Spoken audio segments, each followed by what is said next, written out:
안녕하세요. 외유내공입니다. 명리 책을 사서 읽기 시작했다 그랬잖아요.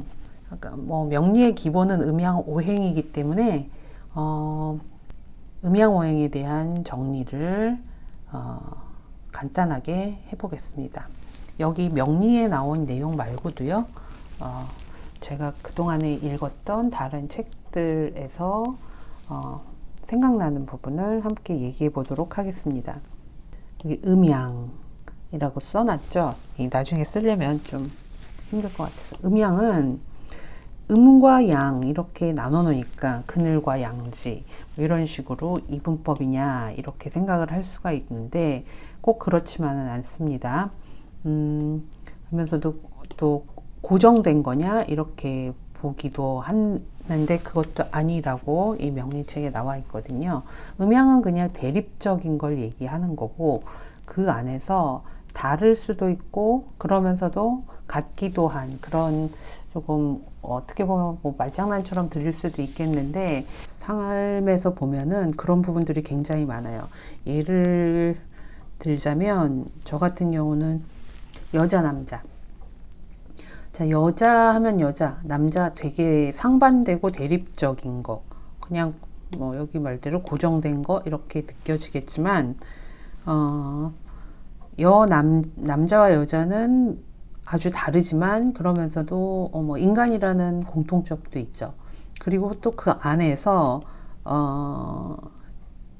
여자 같은 경우는 여자가 아주 여성스러운 분들도 계시지만 저 같은 사람, 저는 남성성이 좀 강한 편이거든요. 예전에 적성검사 이런 거 했을 때도 보니까 남향성이 강하더라고요. 적성검사가 아니었나? 인성검사였나? 모르겠네요. 기억이 잘 안 나는데 어쨌든 조금 더 탐보이 같은 사람도 있고 아주 여성스러운 사람도 있고 제가 지난번에 이 음양도 스펙트럼이라고 말씀을 드렸는데요. 일단 이렇게 태극이 있잖아요. 이호기를 양이라고 보고 이거를 음이라고 보면은 파란 거를 양이 아주 이렇게 큰 부분이 있고 아주 작은 부분이 있잖아요. 그러니까 어떤 남자가 양이고 여자를 음으로 보는데 어떤 남자는 이 양의 기운이 아주 강한 사람이 있는 거고 양의 기운이 적은 사람도 있는 거고요. 그다음에 저 같은 경우는 이 음의 기운인데 음 중에서 양의 기운이 좀 더 강하게 있는 거죠. 예. 그렇게 됩니다. 이제 이거는 뭐냐면 중국에서 그리는 태극은 이렇게 해요. 우리나라는 이렇게 하는데 양과 음 아주 색깔로 잘 표현했죠. 여기는 양과 음을 이렇게 흑백으로 해서 표현을 하더라고요. 이게 제가 그린 거라 그리고 색칠을 한 거라서 이렇게 엉망진창이고 크기도 안 맞는데요. 뭐 어쩌겠습니까. 그래서 여기 보시면은 양 속에 음이 있고 음 속에 양이 있고 이런 거거든요. 그러니까 여자에도 남성성이 있고 남자한테도 여성성이 있고 그래서 우리 왜 나이 들어가면 또 그게 조금씩 바뀌잖아요. 여자한테 여성 호르몬이 줄어들면서 남성성이 좀 더 강해지고 남자들은 나이가 들면서 좀 남성 호르몬이 감소돼가지고 조금 더 남성성이 감소하면서 여성성 좀 더 섬세해지고 예민해지고 그런 경향이 있는 것 같더라고요. 갱년기가 되면. 참 세상은 그것 보면은 참 오묘하게 잘 구성이 돼 있는 것 같아요. 이게 남녀가 제가 생활을 하면서 보니까 그게 끝까지 그렇게 가면은 좀 억울한 부분들이 생길 것 같아요. 삶에 있어서. 저뿐만이 아니고 다른 그 부부들을 보니까 남자가 되게 강하면은 여자들이 길을 못 펴 살다가 나중에 나이 들어가지고는 남자들이 그 막 강했던 만큼 또 많이 좀 성격도 느그러지고 그렇게 많이 되는 것 같더라고요. 그러면서 여자가 조금 길을 펴고 좀 그런 면에서 보면 인생이 좀 공평한 것 같아요. 우주 자연의 섭리는 굉장히 평등하게 잘 구성되어 있다는 생각이 들어요. 이게 조물주가 만드셨든 아니면 그렇게 생성이 됐던 간에 좀 신기해요. 그래서 양이라고 하면 남자 될 수 있고, 그 다음에 오른쪽이래네요. 오른쪽. 자, 밝음.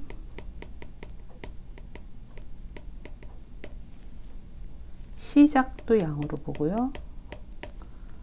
불도 양으로 보고, 단단함 도 양으로 보고, 시간도 양으로 본다. 이 외에 아주 많은 예들이 있겠죠. 자, 음은요, 여자겠죠. 반대 개념이니까 방향으로는 왼쪽, 어둠, 끝이 음이에요.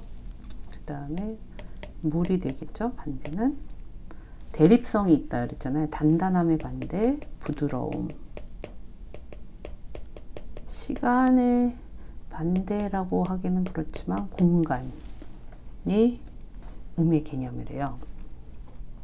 제가 또 전에 다른 책에서 읽으면서 기억하기로는 뭐 동물, 식물, 동물은 양으로 치고요. 식물은 음으로 치고요. 그 다음에 식물 안에서도 양적인 식물이 있고 음적인 식물이 있어요.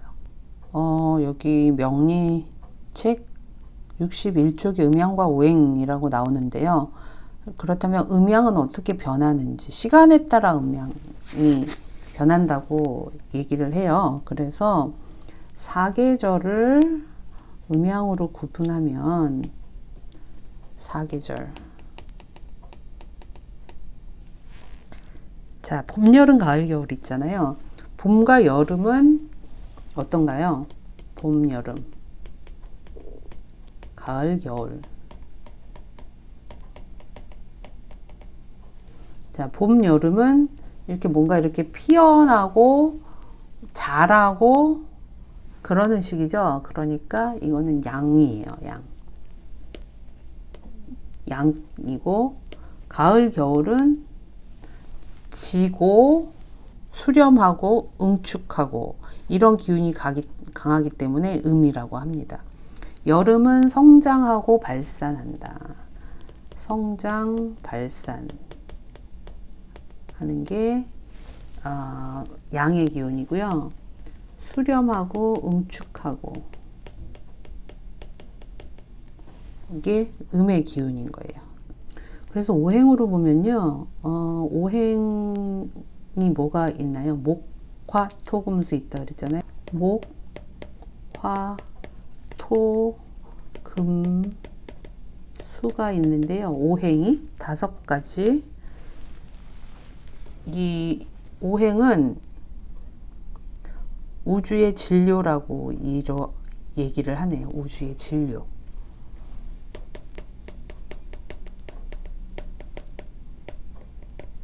오행. 우주를 구성하는 물질이 되겠죠. 그래서 이 목화는 이게 성장하고 발산하고 이게 딱 느껴지잖아요. 그러니까 목화가 양에 속하고 금수가 음에 속해요. 그리고 토는 지난번에 한번 말씀드렸는데 간절기, 환절기, 중앙 그렇게 됩니다. 자, 그러면 오행을 이렇게 제가 그려둔 게 있거든요. 이렇게 돼요. 목, 화, 토, 금수. 우리 왜 월, 화, 수, 목, 금 이게 아니고 목, 화, 토, 금, 수 이렇게 되어 있어요. 순서가. 그래야지 이제 봄, 여름, 가을, 겨울 아까 시간의 순서에 있어서 이게 맞아요. 목, 화, 토, 금, 수. 자, 목화는 목은 봄이고 화는 여름이고 토는 환절기라 그랬죠. 금은 가을이고 이거 음이니까 파란색으로 써볼게요. 가을이고 수는 겨울이고요. 제가 이 화살표는 왜 해뒀냐면은 목화 이게 생한다고 해요. 서로 이 오행은 서로 살려주고 조금 이렇게 좀 제어하고 이런 것들이 그런 관계가 있거든요. 그러니까 보시면 이 파란색 화살표는 생한다고 해요. 그래서 이 생가 목생화 어떤 식으로 되냐면 나무가 불을 살려주는 거야. 우리 왜 불 쬐려면 나무가 필요하잖아요. 그런 거고 그 다음에 화생토 불이 땅을 생해준다. 우리 땅을 좀 비옥하게 하려면 불 내가지고 하잖아요. 그런 거를 생각하시면 좋을 것 같아요. 그 다음에 토생금 땅 속에서 금속이 나오거나 보석류 이런 거 나오잖아요. 그래서 금은 그냥 금만 얘기하는 게 아니고 보석류도 해당이 되거든요. 그래서 토생금 이렇게 얘기를 하고요. 그 다음에 금생수 그리고 금에는 그런 보석류 말고도 바위, 돌 이것도 금으로 봐요. 그래서 바위나 돌에서 또 물이 나온다 이렇게 얘기를 하더라고요. 그래서 금생수가 되고요. 그 다음에 수생목, 나무 생명이 자라려면 물이 있어야 되잖아요. 그래서 나무는 나무로도 보지만 어떤 생명체, 인간을 나무로도 보기도 하더라고요. 그래서 이렇게 돌아가는 건 생하는 거예요. 그래서 목화, 토, 금수 이 순서대로 목생화, 화생토, 토생금, 금생수, 수생목 이렇게 생하는 관계고요. 여기 지금 분홍색 이거는 극하는 관계예요. 극화 물이 불을 끄죠. 그러니까 극한다고 그러고 화극금 금극목 목극토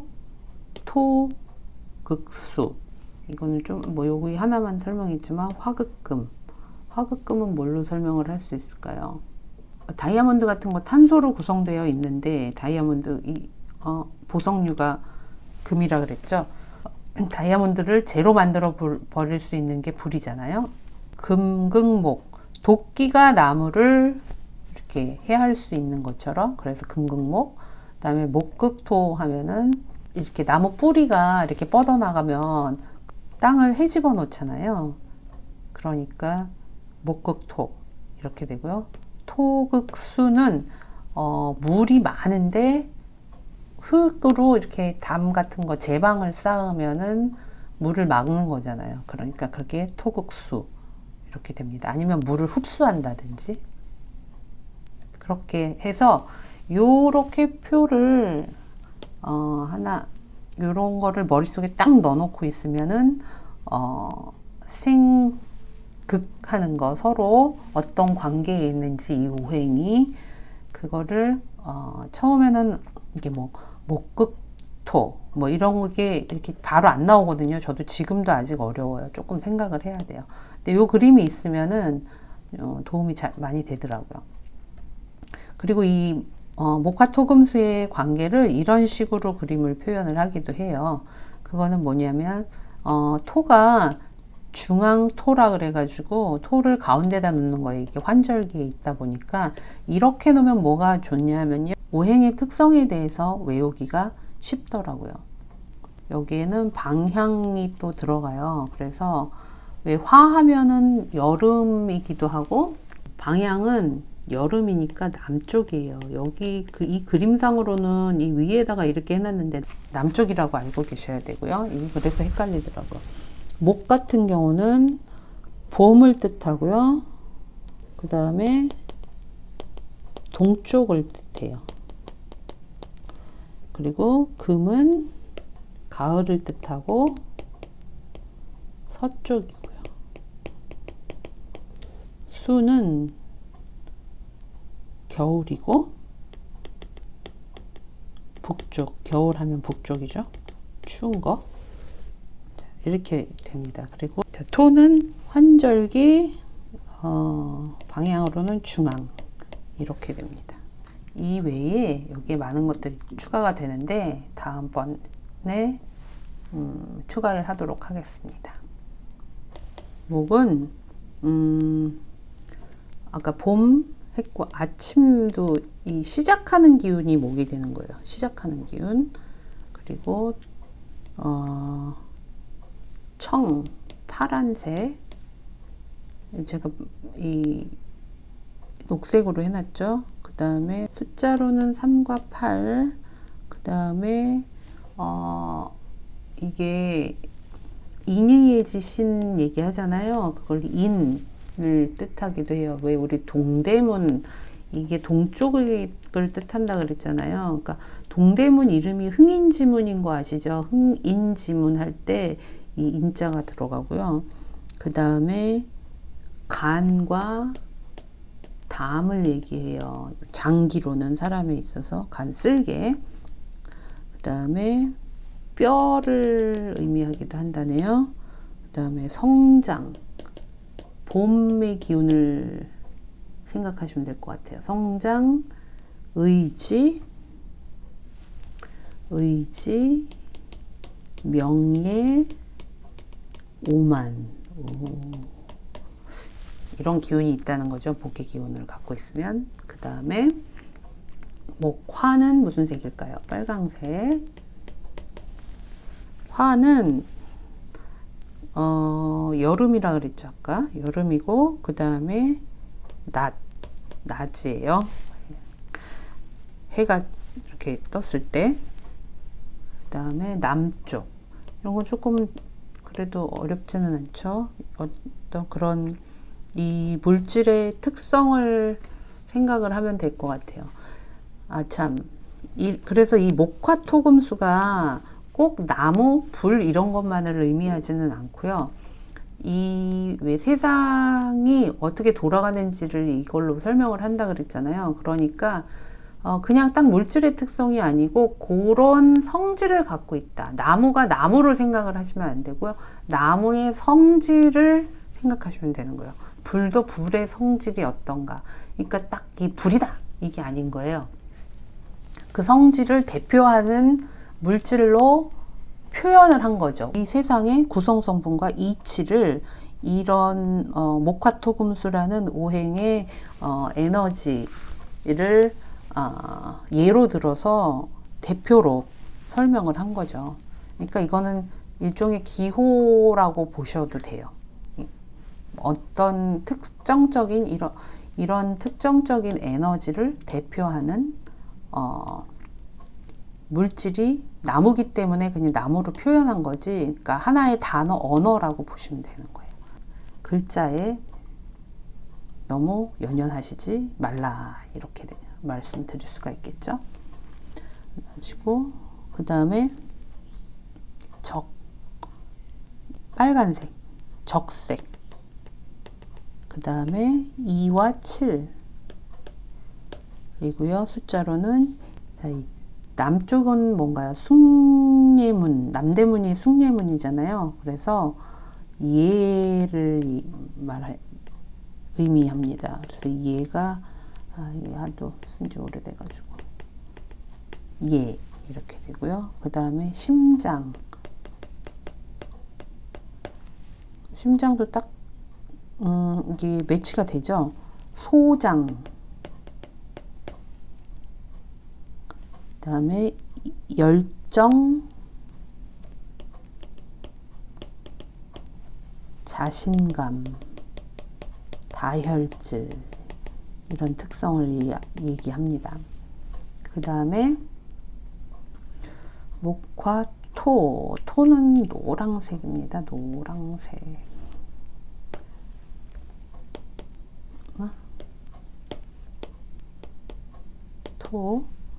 토는 환절기라고 말씀드렸죠. 환절기, 사이, 그 다음에 중앙을 얘기하고요. 노란색 지금 쓰고 있고요. 그 다음에 숫자 5와 10, 이는 예지 신. 이 신은 뭐가 있나요? 서울에 보신각. 믿음. 그래서 신. 보신각 얘기하고요. 그 다음에 비위. 비장, 위장. 그 다음에 중용. 끈기.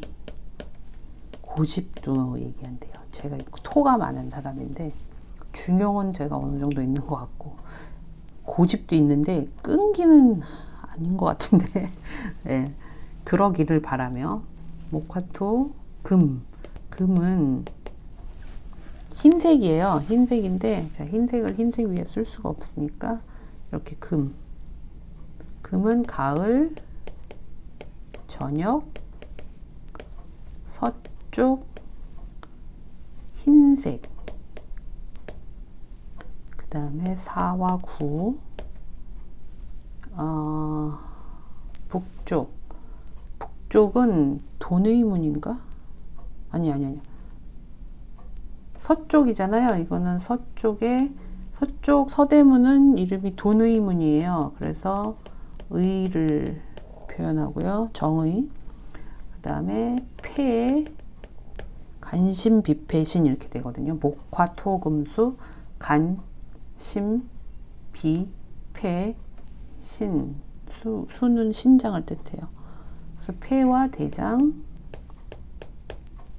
냉정, 절제, 비판, 잔소리까지. 이건 몰랐네요. 잔소리까지. 냉정하고 절제하고. 그 다음에 수는 검은색으로 되고요. 겨울이겠죠. 밤을 얘기해. 저녁이 아니고 밤. 그 다음에 북쪽 흑색 1과 6. 그 다음에 남은 게 뭐가 있나요? 이게 수가 북쪽이니까 북쪽 대문은 홍지문이라고 있어요. 그래서 지혜를 나타내는 거고요. 북쪽은 물이 지혜를 나타내고요. 그 다음에 신장, 방광, 신장 방광은 비슷하죠? 지혜, 욕망, 본능, 망상. 그래서 이렇게 목화토금수의 특징은 이렇게 됩니다. 서로 상생, 상극하는 관계, 그리고 특징에 대해서 알아봤습니다.